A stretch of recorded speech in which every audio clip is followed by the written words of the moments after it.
গাজায় ইসরায়েলি গণহত্যা নিয়ে শুরু থেকে উচ্চকণ্ঠ তুরস্কের প্রেসিডেন্ট রজব তাইয়েপ এরদোগান। এবার ইসরায়েলের হাতে মানবাধিকার এবং আন্তর্জাতিক আইন পদপৃষ্ট বলে মন্তব্য করেছেন তিনি।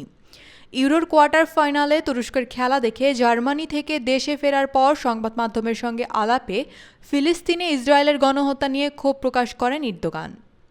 এ সময় তুর্কি প্রেসিডেন্ট বলেন, ইসরায়েলকে এই অমানবিক হামলাগুলো বন্ধ করার মাধ্যমে গণহত্যার ইতি টানতে হবে। এখনও ইসরায়েল গণহত্যা চালাচ্ছে, একের পর এক হামলা চালাচ্ছে, ইসরায়েলের হাতে মানবাধিকার ও আন্তর্জাতিক আইনকে পদদলিত হচ্ছে। গাজা যুদ্ধের পাশাপাশি লেবাননেও আতঙ্ক ছড়াচ্ছে ইসরায়েল। হিজবুল্লাহর সঙ্গে দ্বন্দ্বের জেরে লেবাননকে যুদ্ধের হুমকি দিয়েছে তারা। গাজা যুদ্ধ লেবানন পর্যন্ত টেনে নেওয়ার বিষয়ে ইসরায়েলকে সতর্ক করে এরদোগান বলেন, তারা লেবাননকেও হুমকি দিচ্ছে। এই অঞ্চলের সংঘাত ছড়িয়ে দেওয়ার উদ্দেশ্য থেকে ইসরায়েলকে সরে আসতে হবে।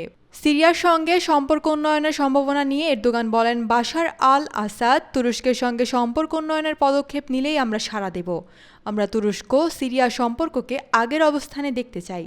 এদিকে ইরানের প্রেসিডেন্ট নির্বাচনের পর দেশটির সঙ্গে তুরস্কের সম্পর্কের বিষয়ে জোর দিয়ে এরদোগান যোগ করেন, ইরান আমাদের গুরুত্বপূর্ণ প্রতিবেশী।